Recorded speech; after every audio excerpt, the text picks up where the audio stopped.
O carinho e o afeto superam os laços sanguíneos e dão direito à criança de ter o nome, por exemplo, da madrasta ou do padrasto no registro de nascimento, além dos nomes dos pais biológicos.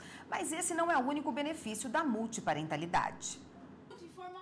A história de Mayra e Larissa começou há 9 anos. Eu vim primeiramente ficar com eles para cuidar mais da Larissa. E aí aconteceu que nessa convivência, eu casei com o pai dela e a aproximação com a Larissa foi em decorrência do cuidado, de levar para a escola. E com o passar do tempo, da relação das duas surgiu o amor materno. Olha, minha mamãe, essa mamãe, ela é tão legal, ela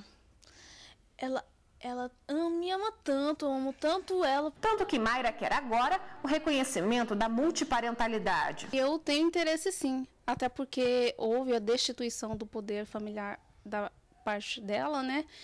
E então eu quero ter esse cuidado além, até no papel, né? A multiparentalidade é a legitimação da paternidade ou maternidade do padrasto ou madrasta que ama, cuida e cria do enteado como se fosse filho, sem desconsiderar pai e mãe biológicos. No registro de nascimento, por exemplo, o nome do pai socioafetivo permanece junto do nome dos pais biológicos. Quando é instituída a multiparentalidade, o filho passa a ter direitos legais sobre os benefícios dos pais, como plano de saúde, previdência social, seguro de vida e até heranças.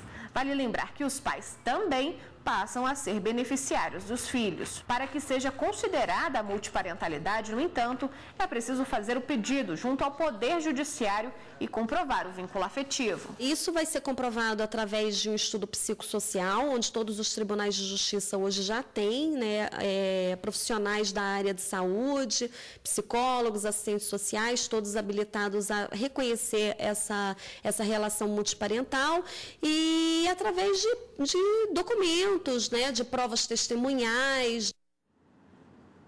E para falar mais sobre esse assunto, nós temos aqui no estúdio a advogada Raquel Bueno. Boa tarde, doutora. Boa tarde. Bom, em que casos, mais comumente, a Justiça tem decidido procedentemente sobre a inclusão do nome de mais um pai na certidão de nascimento da criança? Na verdade, isso tem origem na chamada família ensamblada ou família mosaico, que é uma realidade nacional em que você tem famílias desconstituídas de relacionamentos anteriores, então a pessoa já foi casada com filhos, a outra teve uma união estável, e aí eles se juntam. Então a gente até fala que é a família mosaico, porque é os meus, os seus e os nossos. Então, às vezes o que acontece? A criança ela vem tem idade de um antigo relacionamento em que você tem uma espécie de abandono afetivo, até mesmo material do pai, que é o pai biológico, e aí a pessoa se une com uma outra pessoa, por exemplo, a mulher se une com um novo companheiro e ele cria, que é aquela versão do chamado pai registral, ou pai afetivo. Então, nesse caso, em virtude dessa socioafetividade, que cada vez mais tem sido valorizada até pelos tribunais e na realidade prática, aí permite-se o acréscimo de mais, antigamente como era feito, antes, quando havia uma sobreposição da realidade biológica sobre a afetiva. Hoje elas se complementam. Então, hoje se permite a inserção de mais de um pai ou de mais de uma mãe no registro.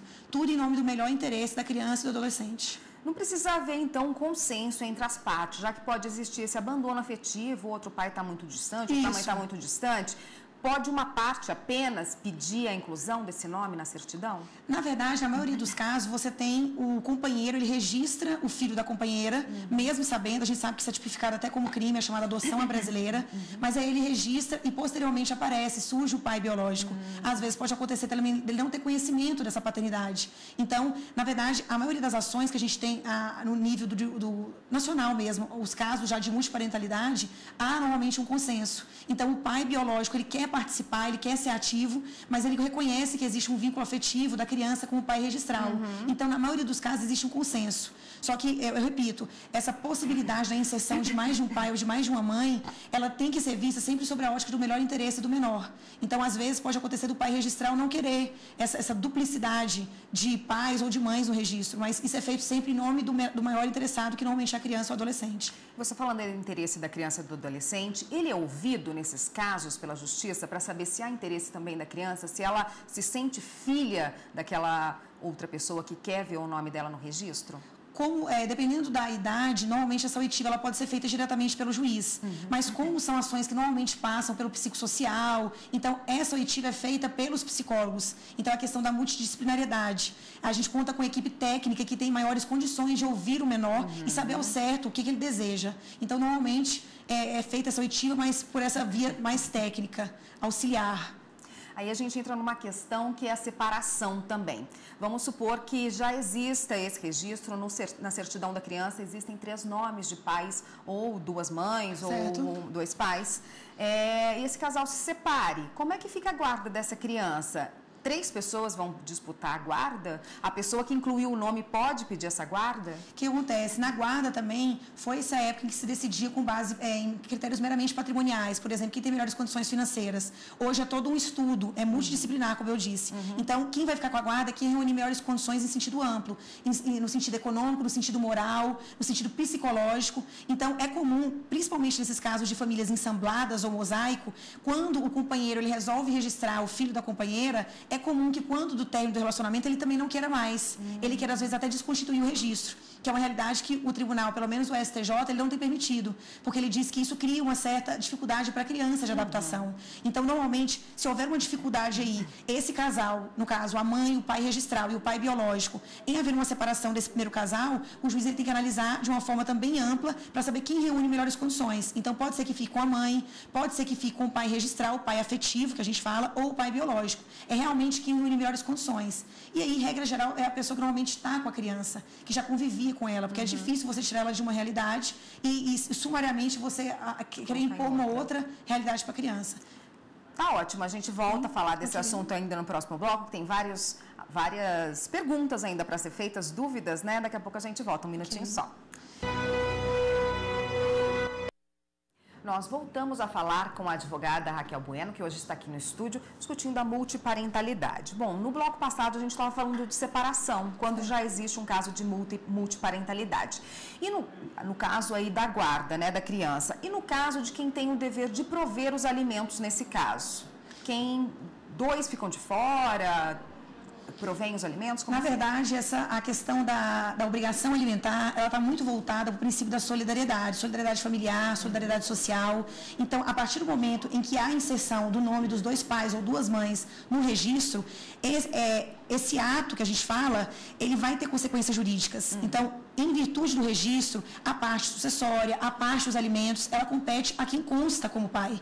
Então, aqui pouco importa se é um pai registral, se é um pai afetivo ou pai biológico. Então, todos, na verdade, a gente nem pode falar em solidariedade aqui, mas cada um deveria contribuir nas medidas de sua possibilidade. Que, na verdade, a fixação de alimentos, ela gira em torno desse tripé, que é a necessidade de quem pleiteia, a possibilidade de quem vai pagar e o critério da razoabilidade. Então, todos estariam aí responsáveis por esse pagamento.